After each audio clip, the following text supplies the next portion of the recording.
बोलणं झालं मगाशीच का मथुर हा शिस्तीचा बादशाह आहे. आजपर्यंत मथुर कधी कुठल्या लाईन क्रॉस केली नाही, प्लस तुम्हाला कुठे कधी फाकला नाही.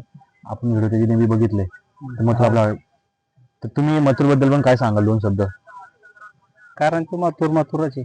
परत तसं मथुर गार्डन हे शक्य नाही. आता तुम्ही घाटावरशी खाली आले इथे, तर तुम्हाला असा कुठला नंदी आवडतो आमच्याकडचा, म्हणजे हा बैल तुमचा का असे असा? आता मथुर बकासूर झाले हे बैल सगळ्याच्या आवडीचेच आहे. माझेच नाही, सगळे महाराष्ट्राच्या आवडीचे बैल आहे. अच्छा.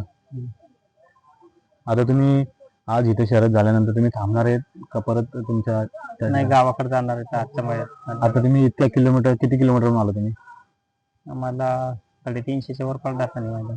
अच्छा, म्हणजे तुम्ही 2 दिवसापूर्वी झाले असेल. 350 पाऊण 4. अच्छा. मग तुमची इकडे आता आमचा जो ग्राउंड होतो 3 फेऱ्याचा, जास्त करून आमच्या इकडचा जो ग्राउंड आहे तो बिनजोडसाठी प्रसिद्ध आहे. तर 3 फेऱ्याचा जो मैदान होतं, तर त्याच्या प्रकारचं तुम्हाला नियोजन कसं वाटलं? नाही, नियोजन एक नंबर आहे. कारण एवढी शिस्त कोणत्याच मैदानाला नाही. चालू रनिंगचं लई शिस्त आहे, 1 नंबर मैदान आहे.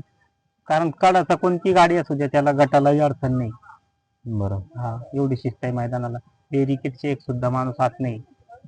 आणि बरं. पुढं पण निकालाच्या पुढं रेषेच्या 100-200 फीट पब्लिक साईडला जी, कारण कोणत्याच गाडीला अडचण नाही. दादा तुमच्या आता दावणीला किती बैल आहे दादा? आता तुम्ही इथे तर सध्या एक आणलाय शंकर म्हणून. आता सध्या दावणीला तशी भरपूर 7-8-10 बैल आहेत. 7-8 बैल आहेत.